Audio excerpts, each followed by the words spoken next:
Okay, it's 11:03. We're getting started. All right, give me 1 second. Oh, wait, we're not getting started yet. It's record. Hi, everybody. I'm Chris Rickert. I own LJ's Books right down the road in Dormont. We are a science fiction, fantasy, horror specialty store. And so when I come to events like this, they ask me to introduce you to all of these fine authors. I'm happy to say all of these people have done events in my bookstore, which is awesome. This is Nelson Pyles, Matt Demas, Christine Soltis, all phenomenal authors. They're going to read a little bit for you, and then we're going to do a Q&A as time permits. And I believe that Christine Soltis is going to get us started. If each of you could just tell us a little bit about yourself before you read, that would be fantastic. Okay, well, hello everybody, and thanks for coming in. My name's Christine Soltis. I've been writing for about 9.5 years now. I'm going on my 10th year. I've been writing predominantly fiction. Lately, I've been moving into a non-fiction realm. I also like to write travel articles and things like that. I like science a lot. So I have a lot of horror stuff that I originated or started with. So I'm also moving into science fiction and things like that. And the first book that I'm going to read to you from is called Final Moon, and it came out in 2011. And then after that, I'm just going to read a short clip from my newest article or book that came out in January. Okay.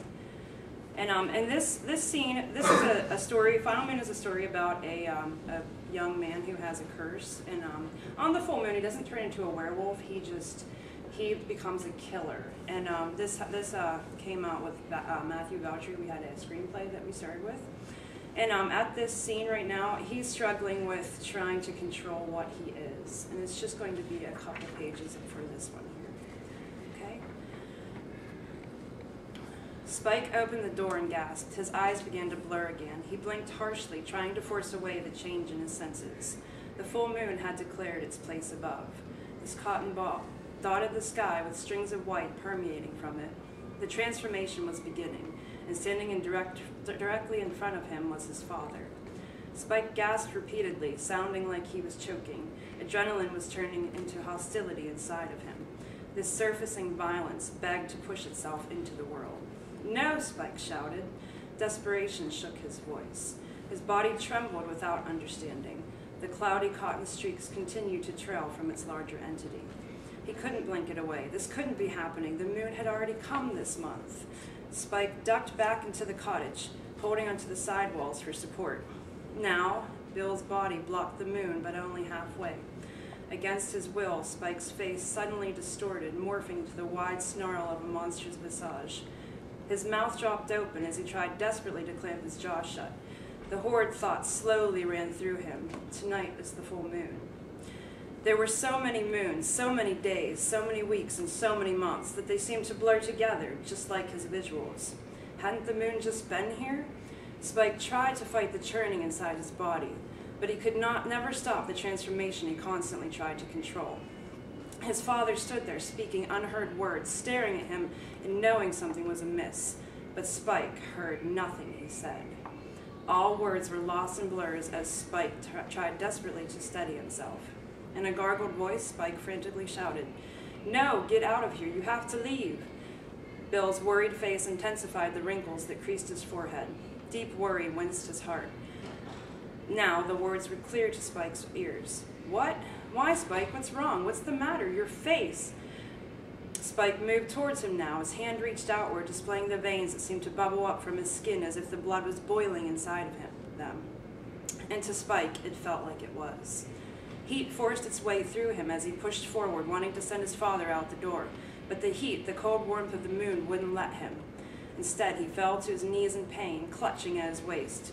Lava fire seemed to erupt inside of him, and his organs felt like they were pinching, squeezing together along a fire pit.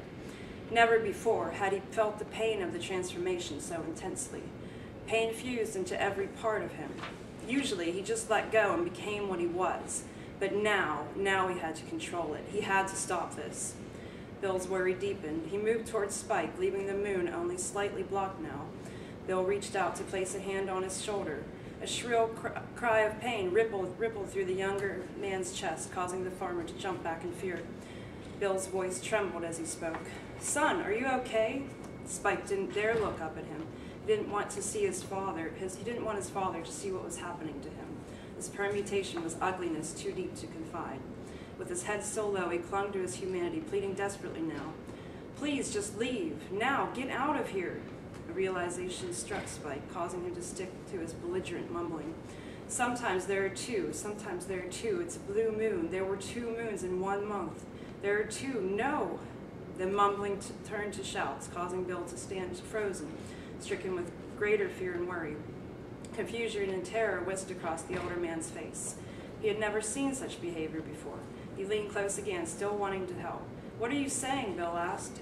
Anguished moans screeched out from Spike. He pushed his hands fiercely against the ground, trying to claw his way forward. The more he moved, the greater the amount of pain that raced through his body. He tried to push himself forward to shut the door, but instead only succeeded in clawing at it, losing control of his own hand. It was as if it was a thing possessed, or an angry cat sharpening its nails. He forced his hands back into the ground, keeping his head down. Hair covered most of his face. Only one eye became visible through the hair strands. That eye began to change, becoming bloodshot, animal-like as darkness fell into it. The eye continued to darken, furiously moving around, seeking with inadvertent movements. Piece by piece, his body became something other than his own, owned by the puppet master who pulled his strings, owned by the moon. The farmer leaned forward to catch a better glimpse. The veins in Spike's face and arms protruded in purple-blue threads. Bill could only see his arms, but couldn't deny the oddities of his son's affliction. The full face remained hidden, keeping buried the full secret of his malediction. Please leave, Spike begged. His voice gargled and growled out of him, rolling up his tongue as if he were a demon. His eyes rolled back into his head as he continued to fight himself, but the beast demanded attention, his face distorted, breaching normal human control. Spike's jaw deepened into a snarl as his mouth menacingly opened. Still kneeling on the ground, he panted heavily, trying harder and harder to stop the transformation. His fist pounded repeatedly against the new wooden floor until it drew blood. Knuckles continuously cracked under the pressure, but he kept hitting the ground, trying to extinguish the chaos inside of him. A dumb look absorbed the farmer's face. He couldn't seem to move. You have to leave now, Spike growled. Bill turned frantic and he shook his head. I can't. If you're hurt or if you're in pain, I need to know. We have to get you help. Are you poisoned? What can I do to help you? A loud, inhuman roar welled out from Spike, sending chilling shivers down Bill's back. Intuition told him to run, to leave, but his love, his caring for the boy, wouldn't let him go. He had to help his only son, just like he stood by George's sickness so long ago. He couldn't lose another son to illness. Spike's hands moved blindly, pathlessly clutching at whatever he could in the doorway, refusing to look up at the full effects of the moon. He tried to push himself back and sink further into the house, but his nails just scraped against everything around him, sending out desperate sounds of irritation. The farmer took in a deep breath and leaned down again. His back no longer blocked the moon, inevitably sending its blue intrigue directly into the house. The effects hit Spike full force. Spike's fight against himself relaxed, leaving him silently kneeling there, a stiffened statue in posture. His senses grew keen. His ears heard everything. His heart pulsed viciously, and his nose moved rapidly. A voice whispered in front of him, a live figure. Spike? Spike exploded from the ground with animal speed and agility, moving so fast that he became a blur. Yellowed claws and nails pummeled into the face and throat of the farmer. A deafening, ear-shattering yell wailed out into the open night sky. Blood splashed against the walls and door. The screams continued until finally, with one last painful breath, the sound stopped. Besides the heavy breath of a predator, stillness encircled the night.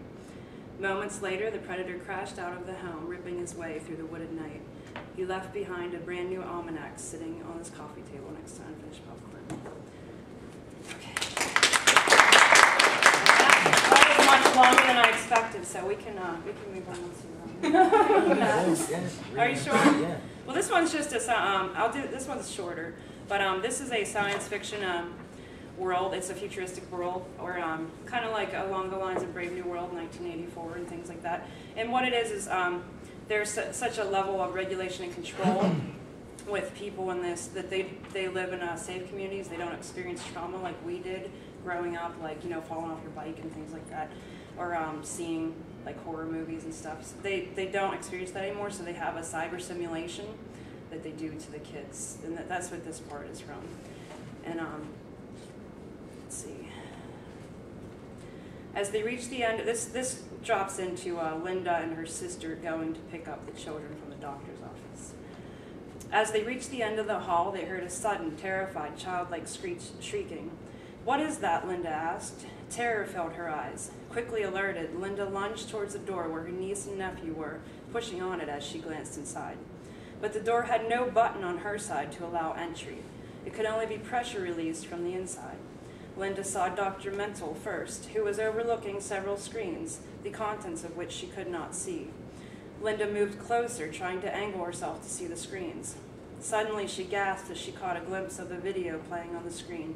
It was a reenactment of a man committing murder with a knife. Every nasty image, every incision was real and alive. Why would he play such violent shows, she thought. Linda looked on. Across from him, all of the children in the room had white helmets attached to their heads with lenses which covered their eyes. Linda knew then that within those helmets was a screen that was poisoning the minds of these children. Several of the children continued to shriek. Among them were her niece and nephew. Linda began pounding on the door again. "Linda," Belinda said softly, but Linda didn't hear her amidst her banging. Dr. Mental looked up at her, confusion stirring across his aged face. The awful sound of children shrieking continued. Linda banged harder on the glass. "Stop that! Let me in there!" Linda shouted. "Linda," Belinda said, and a little louder this time. Linda unintentionally ignored it. The child shrieking continued. On the screen, the images flashed to car accidents, plane crashes, and buildings exploding. Linda's banging grew fiercer while the shrieking grew even more. Dr. Mental looked down at the clock and then back down again, pressing a button. The shrieking stopped.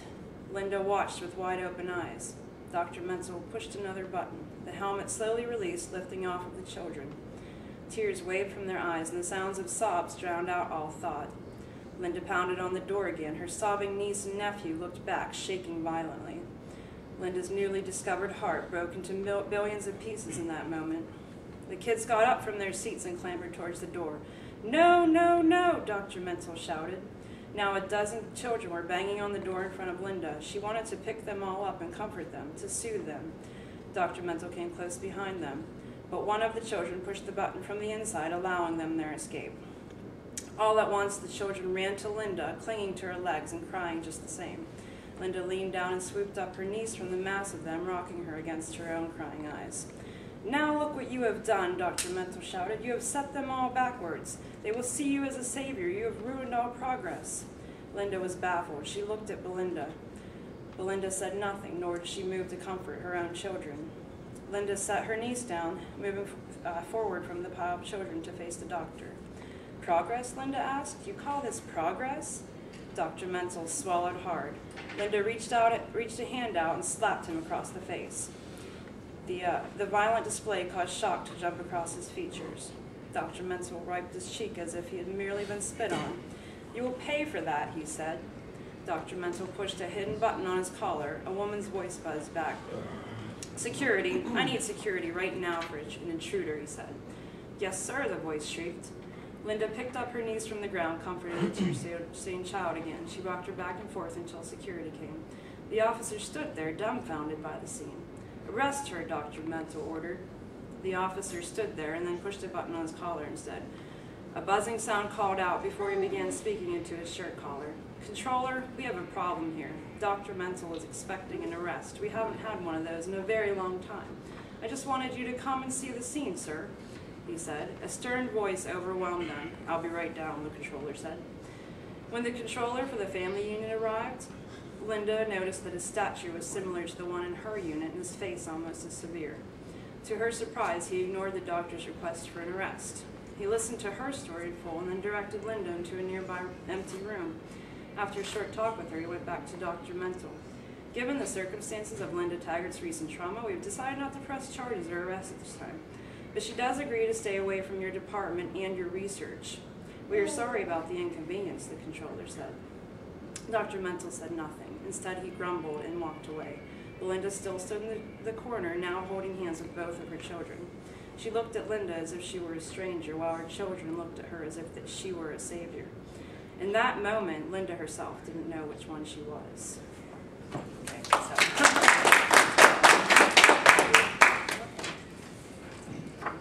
I'm reading from the title of my book's called The Fall of Pittsburgh. It's pretty much zombies taking over the city of Pittsburgh. I'm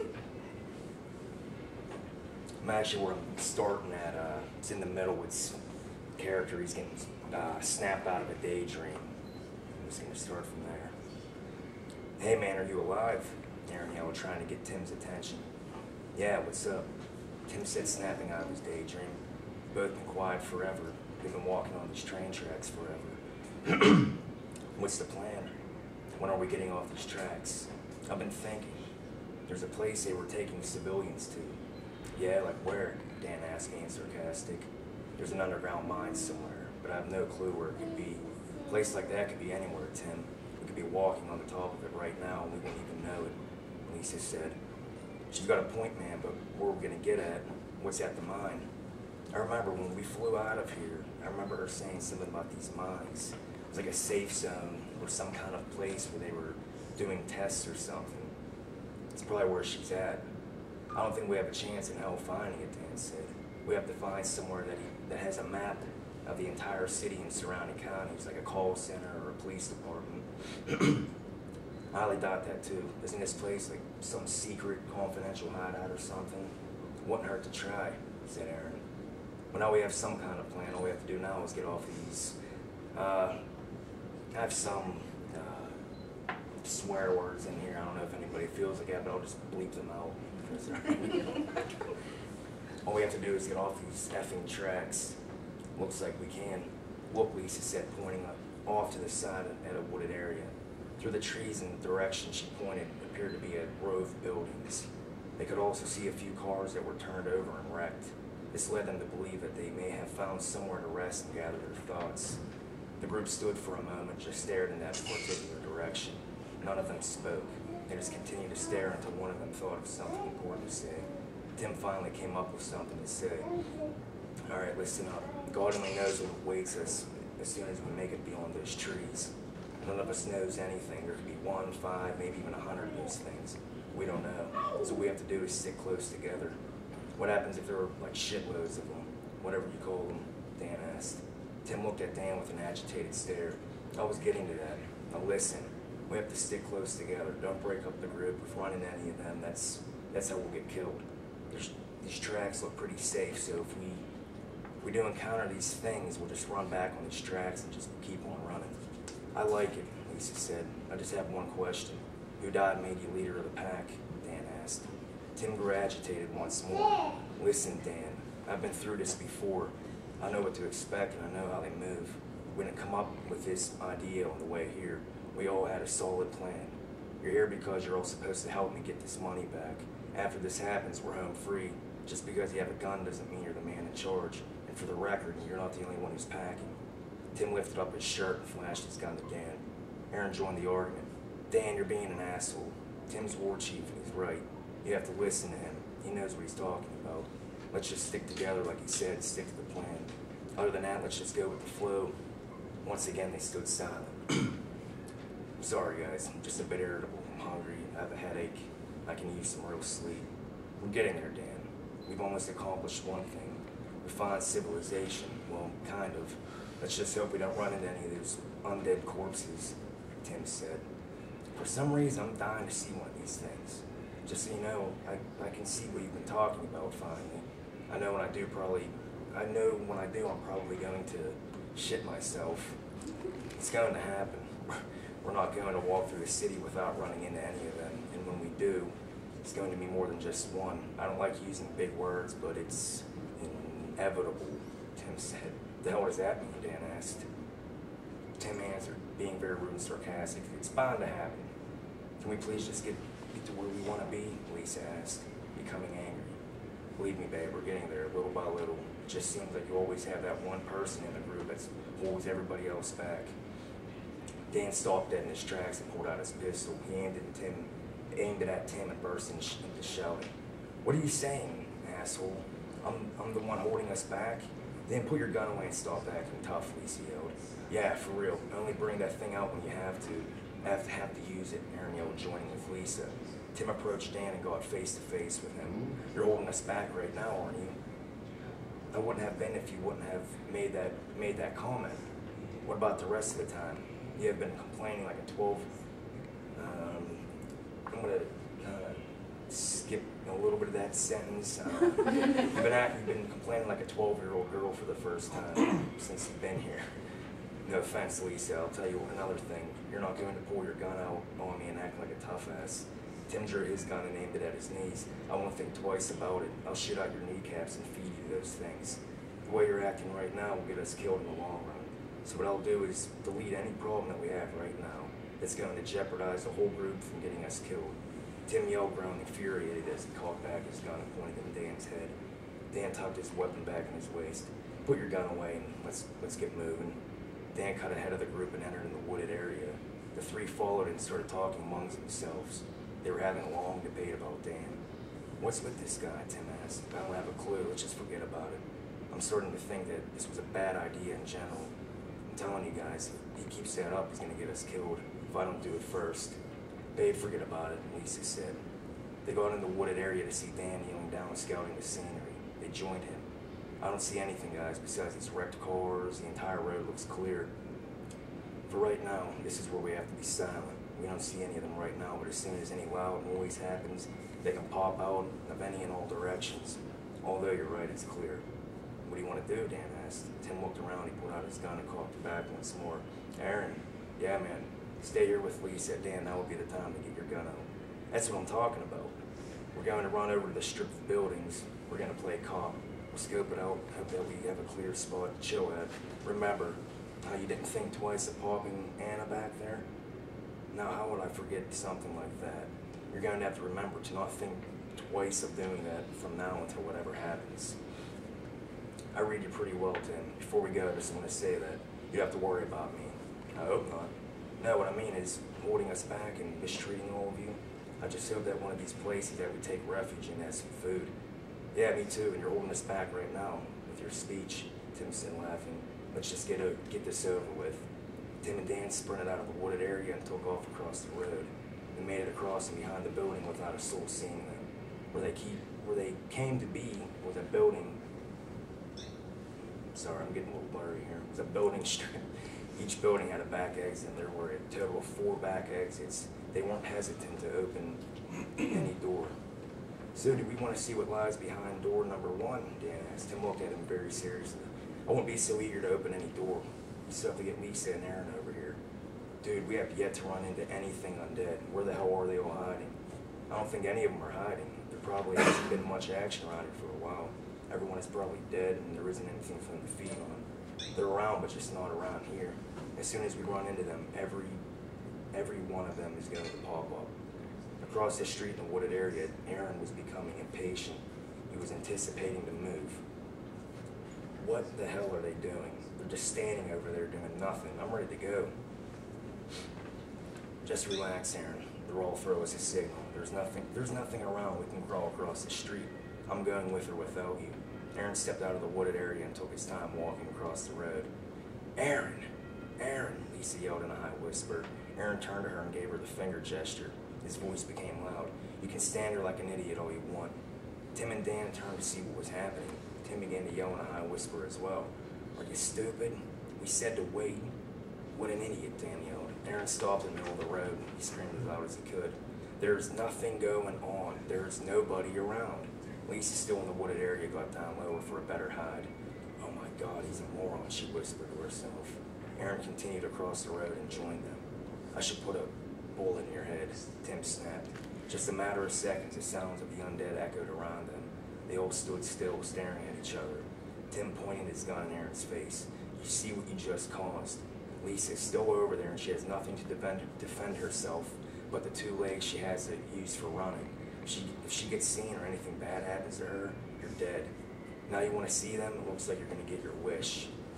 The hell with it, Tim. Let's just get in one of these buildings. I have to get Lisa. The sounds grew louder. The moans and groans of the undead echoed around them. There was no telling which direction an attack was coming from. They're all over the place, Aaron. I hate you for this. I should just shoot your kneecaps out and let them tear you in half. Dan pulled out his pistol and loaded it. Tim, we don't have a choice. He opened the second door and quickly pointed his gun. They were in the clear. Dan walked inside. It was dark and hard to see, but to him it appeared to be clear of any danger. Tim turned to Lisa's direction and saw her ducking down. She had the look of fright on her face. It was too late for the group, though. The undead were lingering in the street. The only good thing was they were unnoticed.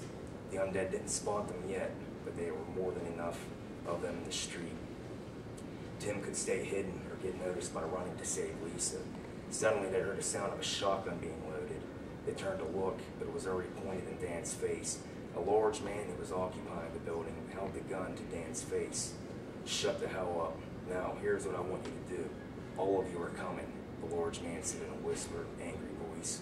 They were still. They were caught by surprise and didn't know how to act. Did you hear what the hell I just said?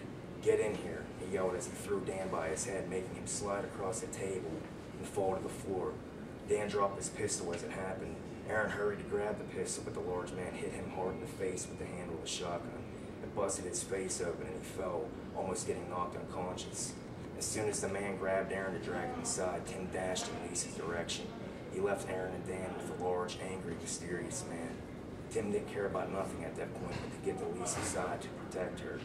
He ran fast across the road, passing somewhat of a large horde. He didn't waste any bullets. He was quick enough to get past them without all of them seeing him. He jumped into the wooded area and finally got to Lisa's side. There were a few zombies falling in his direction, but not enough to make them completely a threat. He grabbed her by the hand and they took off back towards the tracks. Running scared, Lisa had not a clue what just happened. They stopped halfway and Tim got down to rest on one knee. He saw none of the undead coming. Wow, that was a close call, he said, being very winded and out of breath. What's going on? Lisa asked, being very nervous. We got a huge problem. I'm not just talking about those things either. What is it? There was a guy. Tim couldn't get this sentence out. What? Tell me. They're in trouble. There's a guy who has Aaron and Dan. He's got a shotgun. He took them. I didn't have a choice. I could have went with them or leave you, so I ran. We have to get them, but I don't know how. What are you talking about? Lisa, did you listen to anything I just said? He yelled. There is someone else here? Yeah, some big, crazy-looking guy. He took Darren and Ann at gunpoint. He was going to take all of us, but I bailed. I don't know how we're going to do it, but we have to help him. I don't know what his plan is. Tim was panic-stricken. He didn't have an idea on what to do. He was stuck and completely mindless. His two friends were hostage, and the undead were lingering the road. The only place that was out of sight was the field that they stood in. The train that they hopped was still in place. He wasn't sure what to do. He could stay hidden in the field, or he could wait for the train to start moving again. He could leave on that one, and it would take them to wherever it led, or he could face the undead and attempt to get his friends back. Time was a factor because he wasn't sure if his friends were now still alive or dead. His entire plan and operation was beginning to sink fast. It wasn't looking like it was going to come together. I'll stop there.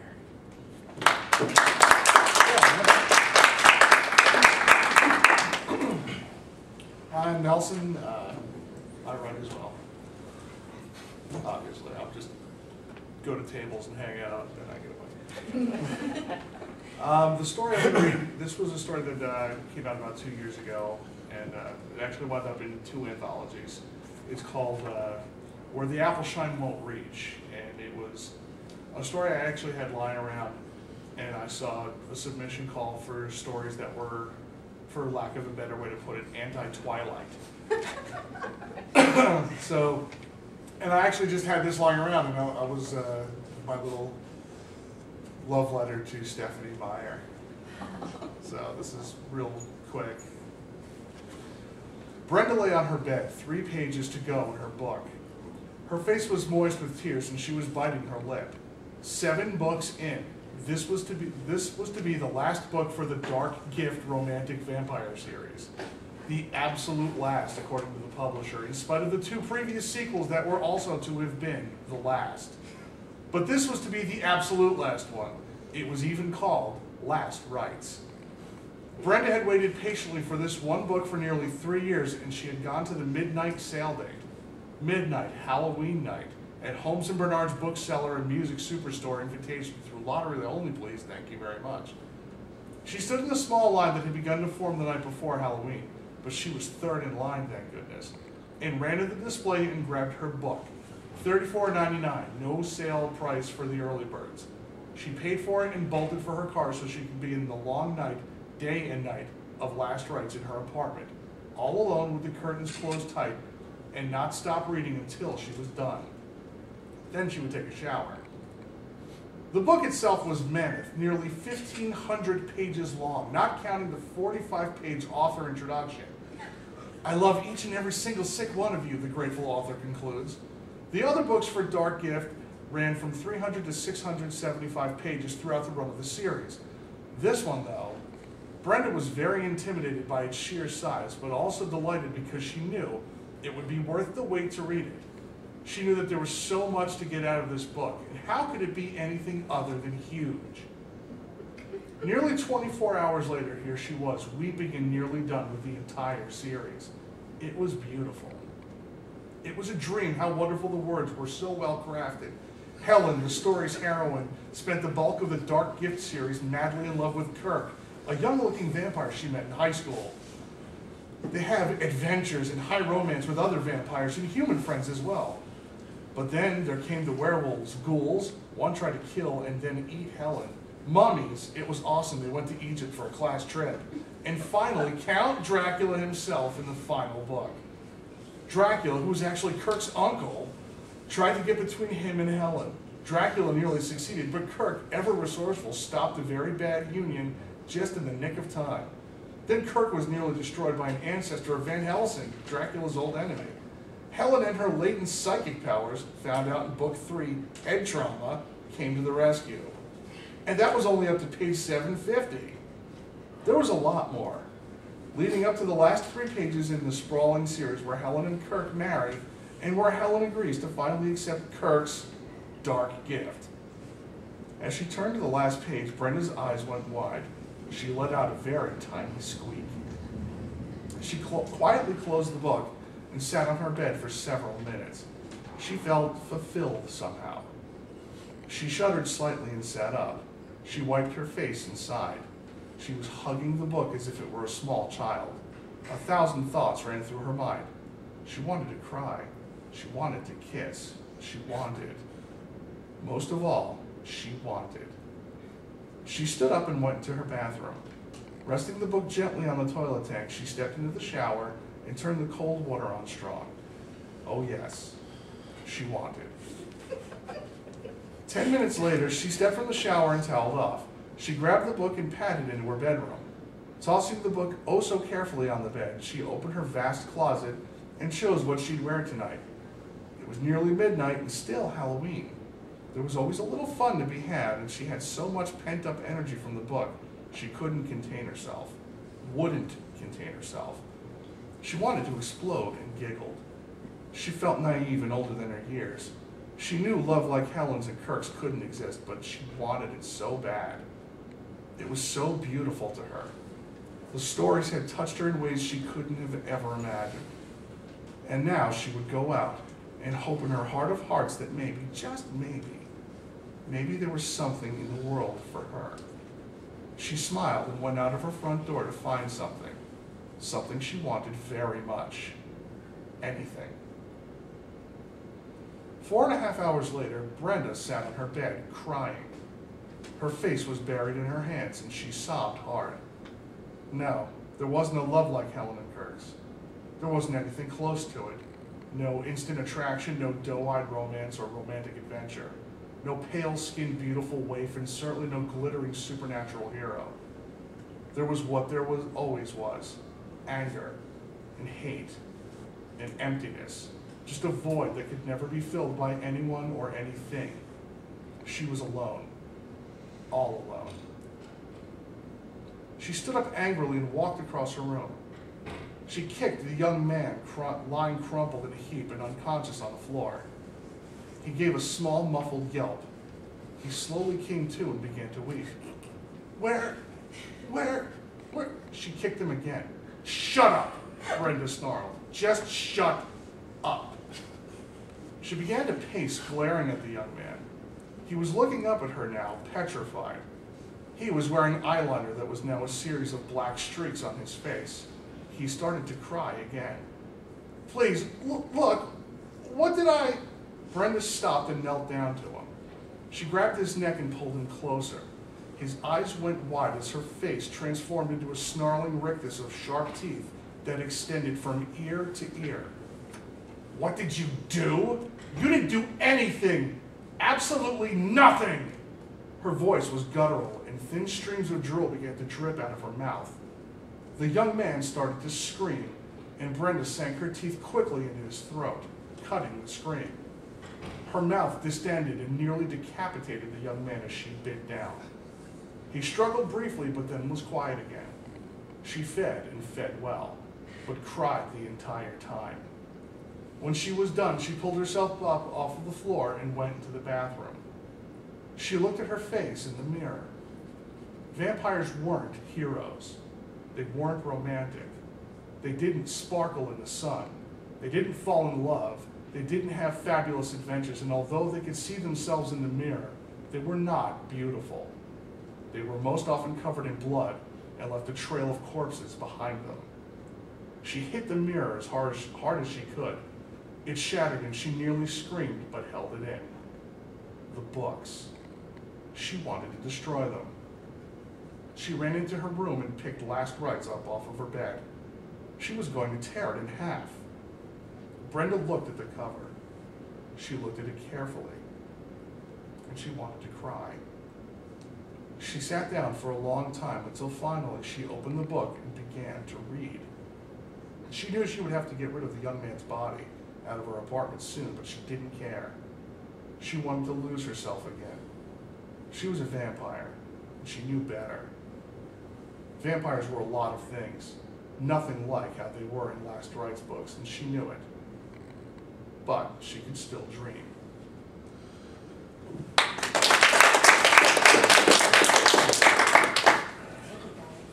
We have a little bit of time to take some questions from the audience. Anybody have a question?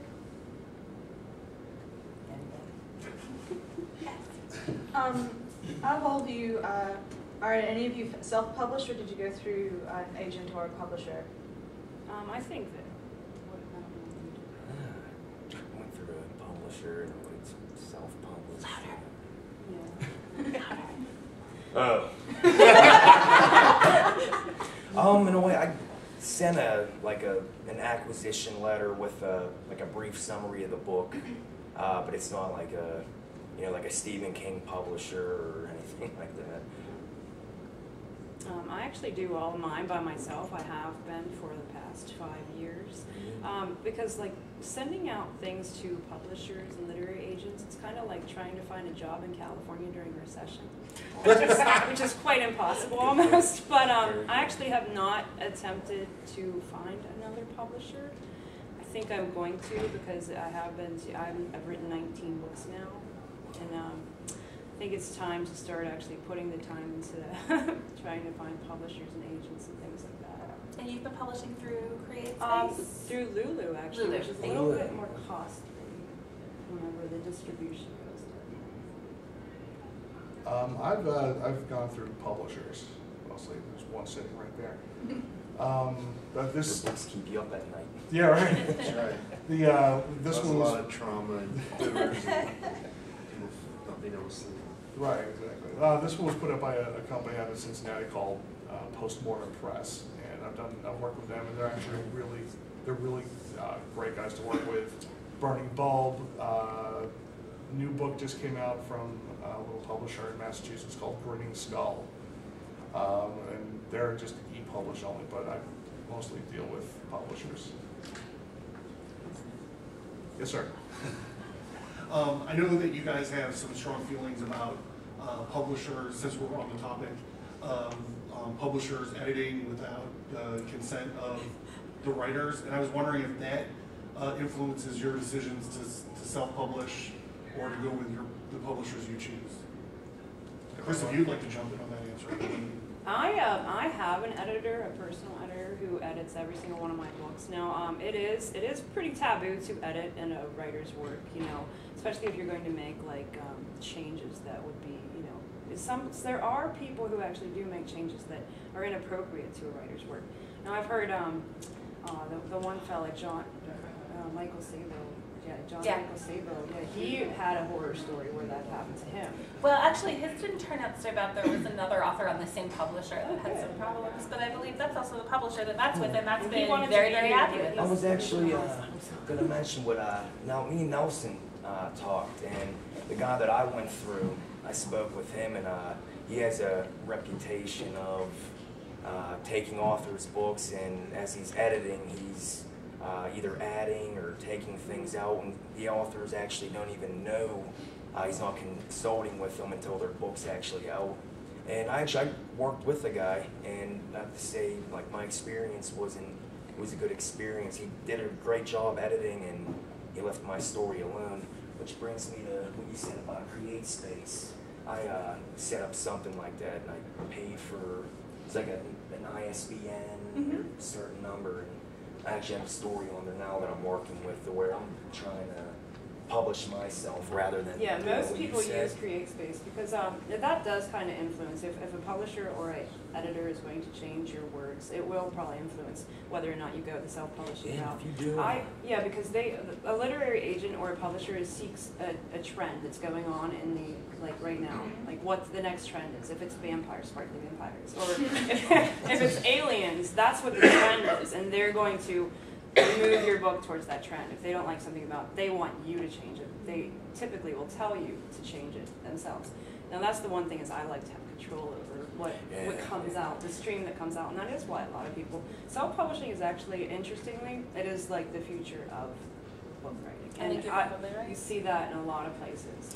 Now, the other thing that's important to note is there's a lot of different sort of levels of editing. For example, if you go through CreateSpace, you go through Lulu, any of the Publish America, any of these like self-publishing companies, they're going to offer you an editing deal with their in-house people. And I can tell you from experience, because I freelance edit for people who have gotten burned by some of the self-publishers. What you're actually paying for is for somebody to run like a spell checker through. Yeah. I've actually seen some of these books that have made it through and I am not joking, $1,000 editing job, which is really ridiculous.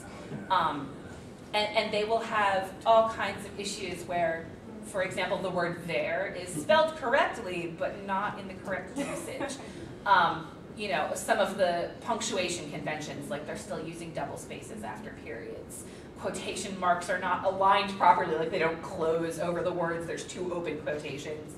And this is the kind of thing that you'll get for a $1,000 editing job from a self-publisher. So if you're trying to decide which way to go, I really recommend finding an independent editor and Like proofreader Chris Rickert. and not paying. But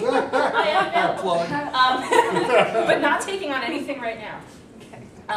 If you go through a small publisher, you have a higher likelihood of getting a very quality proofreading job and editing notes where they will say, I think you should go back in and change these things. If you go through one of the big publishers, Simon & Schuster, Random House, the Stephen King publishers, these guys, you're going to work with an editor that basically sits down with you and says, you have to take that chapter out. And I don't like this character, you need to change it. So they're still going to let you change it, but they're going to give you directives. You have to change things or they won't publish the book. So those are kind of the options of editing in publishing. Yeah, I mean it's kind of like you choose your own battle. Yeah. Kind of thing with editors. I mean, I've been pretty good with the editing jobs that they've done on some of the stories, and some, you know, and it's in most decent content. You know, if you are a writer and you're looking to submit something to a publisher and they accept it, part of the contract clause should read any edits or changes will be discussed with the author prior to publication, and that actually happened with the last the story I sent to Grinning Skull. They sent me my entire story back with just, you know, little tweaks and stuff like this, like, you know, there's always a better way to say something sometimes. And if, you know, please take a look at, you know, these suggested changes, and if you don't like anything, you know, send it back. And, you know, and there was plenty that I didn't like, and I sent it back. I'm like, here's why it's this way. This is, you know, the story takes place in England, and there's a different vernacular and style of speech, so I'm like, that's how this is said here. And they were like, okay, cool, aces, you know, thank you for catching, you know, and I'm like, thank you for catching this comma that was in the wrong shitty spot. Shot it back to them, and everybody just smiles. You know, but I mean, that's something that you have to be careful of when, you know, there are editing suggestions. Or if you are going to self-publish, make sure you're not getting bent over a table for it. Oh God, we could do a whole nother panel just on self-publishing contracts. Yeah. As a matter of fact, we probably should at the next meeting. Yeah. September. It's super important for any Oh, writer. sorry. Oh, I'm sorry. We've got a question back. Oh yeah, go You want to be quiet? I'm trying to ask a question. How dare me! Catalyst, shut up. Speaking of editing, how many drafts do you guys usually go through before you consider a piece done? That's what I was just going to comment on, is that I think it's, I'm sorry, I think it's super important for every author to go through, and I'll go through it like sometimes even 10, like I'll keep reading it over and over, edits. You can tell, even after a work has been submitted to an editor, whether or not the author put time into editing that piece, because even an editor can't fix, you know, if a problem that someone has not put the passion into, in my personal opinion. Okay. Could you actually, like, tell one of your stories of the book without even having to read it, where you can just pretty much know it by memory from how many times you had to go back over and read? Possibly, but I also, I mean, I have 19 books out. I have endless short stories. I've written travel articles. So after a while, you're like, which part of the Dominican Republic was that? Lagunin? It's going to the that point blue for Lagunin? It's going to the point for me where I just started having somebody else reading, you know, the drafts and everything, because, you know, yeah, reading, you're writing, you know, it's a nice hobby and everything, but when it comes to going back and reading your drafts over and over again, you might want to have somebody help you. And Well, after a while, yeah. please read this for me, and I'm going to try to sit here and listen to it. And Stephen King suggested in his book on writing that you put it, after you write it, you put it aside for a month. Right, yeah. So you come back to it with fresh eyes, because you're not going to, if you keep reading it, you're not going to spot your errors. And that's what one mistake people think is like, oh, I'm really good at English, I'm not going to get an editor for my work. Yeah. And then it's like, okay, there's like an error on every page, but you didn't see it because you're so close to your material that, you know, it can just escape you. Because you know what's happening in the story. That's why fresh eyes a month or two later, sometimes a year. 2. Yeah, I mean, No, go ahead. the old, you know, what I work under is, you know, good stories are not written, they're rewritten. You know, so I, you know, bound for the finish line, put it aside, work on something else, and then, you know, take a look, you know, like Chris Rickert said. You know, and I've read the same Stephen King book, which is where that came in really handy. Have we all read the Stephen King book? I don't agree with everything. Really? Well- Even if you are not a fan of Stephen King's writing, his book on writing is absolutely a must-read for anybody who is writing professionally, writing for themselves, just really is into discovering how authors work. It's absolutely a masterpiece. I recommend it to every writer. You don't have to follow it to a T. You won't agree with everything he says about Yeah, writing. skip the part where you get hit by a van. Yeah. Lay by the side of the road. So you Yeah, leave that alone. He does tell you that he wrote Cujo in 3 days, and he was on so many drugs that he doesn't really remember writing Can you it. remember which ones they were?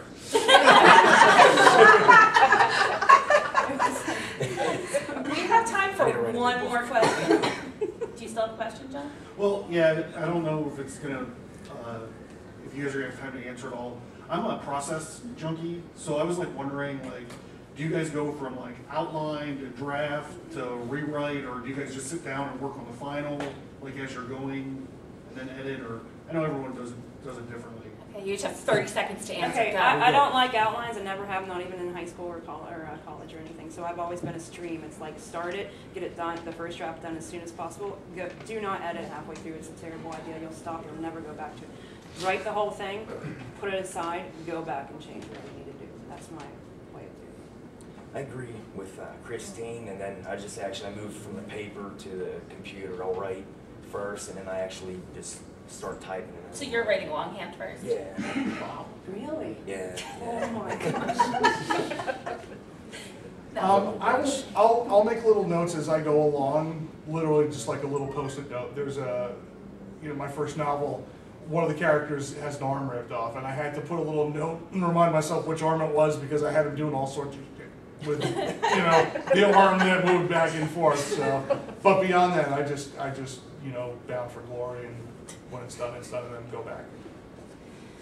I want to thank all of you for coming, and for all of the people who showed up at the end of our panel. This is Christine Soltis. She has 19 books and multiple articles, and some of her books, but not all of them because they won't fit, are on a table in the vendor room. This is Matt Demas. Hi. He wrote The Fall of Pittsburgh, a zombie novel set in our city, and he also has a table in the vendor room. This is Nelson Pyles. His second most recent story appears in Gary's Westward Hose Bizarro Western collection. These guys both have tables in the vendor room, and Nelson can also tell you about his awesome horror short story podcast when you go visit him. And I'm selling zombie bunnies if you want. Thank you, everybody, for coming. Thank you,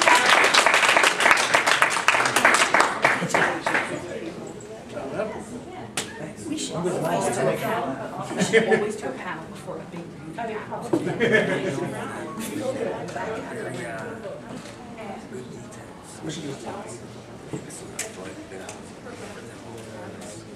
No, you sounded good, man. We should really do, at the September show, we should really do like a sort of self-publishing roundtable, how to, it falls on